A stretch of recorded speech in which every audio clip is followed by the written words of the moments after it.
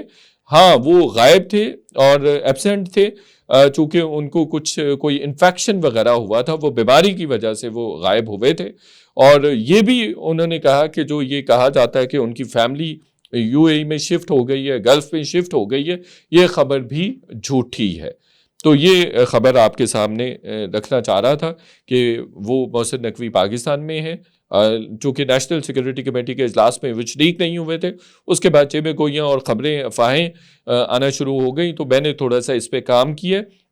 آنے والے دنوں میں مزید بھی اس پہ ہم بات کریں گے اور بتائیں گے کہ کیا وہ واقعی انٹیریئر منسٹری چھوڑ رہے ہیں جیسے کہ ابھی ریومرز ہے، اور کیا وہ یہاں پاکستان سے شفٹ ہو رہے ہیں یا نہیں. لیکن ابھی ان کے قریبی ذرائع نے تو یہ کہا ہے کہ وہ بالکل ان دونوں چیزوں میں سے کوئی ایک بھی کام نہیں کر رہے ہیں. تیسری چیز، یہ کہا جا رہا تھا کہ نواز شریف صاحب نیشنل سیکورٹی کمیٹی کے اجلاس میں اس لیے شریک نہیں ہوئے. پہلی بات، انہوں نے سعودی عربیہ جانا تھا. دوسری بات کہ وہ بیمار تھے، ہی واز ان ویل. لیکن ابھی ہم نے دیکھا کہ وہ جاوید لطیف صاحب کے ساتھ خوش گپیاں بھی کر رہے تھے، مل بھی رہے تھے، اور ان سے انہوں نے ملاقات بھی کی، اور وہ بالکل نارمل لگ رہے تھے اور صحت مند و توانا لگ رہے تھے. اور دوسرا، وہ سعودی عربیہ بھی نہیں گئے. تو جو عمران خان پہ تنقید ہو رہی تھی، یہ کہ عمران خان کی پارٹی نہیں آئی، یا پی ٹی آئی نہیں آئی، یا پی ٹی آئی کے لوگ نہیں آئے، وہ اس سے کہیں زیادہ تنقید جو ہے وہ نواز شریف صاحب پہ ہونی چاہیے، جن کی اپنی حکومت ہے، جن کے چھوٹے بھائی وزیر اعظم ہیں، جن کی بیٹی وزیر اعلیٰ پنجاب میں. ان پہ تنقید زیادہ بنتی تھی کہ وہ بطور حکمران بھی انہوں نے نیشنل سیکورٹی کمیٹی کو کوئی کسی قسم کی لفٹ نہیں کروائی، اور وہ نہیں آئے. اور یہ بھی کہا جا رہا ہے، جو ان کے قریبی لوگ ہیں، ان کے قریبی لوگوں سے بھی میری بات ہوئی ہے، تو یہ بھی ایک خبر ہے. ان کا کہنا یہ ہے کہ جی نواز شریف صاحب یہ سمجھتے ہیں کہ فیصلے کون سا ہم نہیں کرنے ہیں، جو ہم جائیں اور جو بھی ہے جیسے کرنا ہے یہ خود ہی کر لیں گے. یعنی اسٹیبلشمنٹ خود کر لے، اور جیسے انہوں نے کرنا ہے وہ کر لیں گے، اور شہباز شریف کافی ہیں ان کو فیسیلیٹیٹ کرنے کے لیے، ہیلپ آؤٹ کرنے کے لیے. تو وہ اس طرح سے بھی سوچتے ہیں، تو انہوں نے ایسا کوئی اہمیت ہی نہیں دی. تو یہ دہشت گردی کے خلاف جنگ اور ایک نیشنل کنسنسس ڈیولپ کرنے کے حوالے سے یہ سنجیدگی ہے حکمران جماعت میں اور ان کے لیڈرز میں.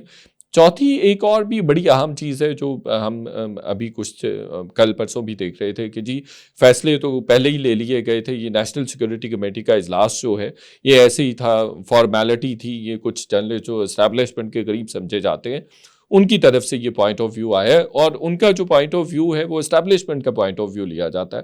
تو یہ جو جس طرح کی یہ میسیجنگ کی جا رہی ہے یہ بڑی انفارچونیٹ ہے، and it is very dangerous as well کہ آپ یہ تاثر، یہ میسیجنگ دے رہے ہیں اور یہ کہہ رہے ہیں کہ جی وہ فیصلے تو ہم کر لیتے ہیں اور اس میں سویلین کا کوئی ایسا کوئی رول بھی نہیں ہوتا، اور اگر یہ ایسا میسج جا رہا ہے اور ایسی میسیجنگ ہو رہی ہے تو پھر سویلین آنرشپ کیسے لیں گے؟ اور کل رانا ثناء اللہ نے کہہ دیا تھا کہ جو بیڈ گورننس ہے اس کو دہشت گردی سے نہیں جوڑا جا سکتا، اس کا ملبہ اس پہ نہیں ڈالا جا سکتا، تو وہ تو پہلے سے ہی اپنے آپ کو ڈس ایسوسیٹ کرنا شروع ہو گئے ہیں۔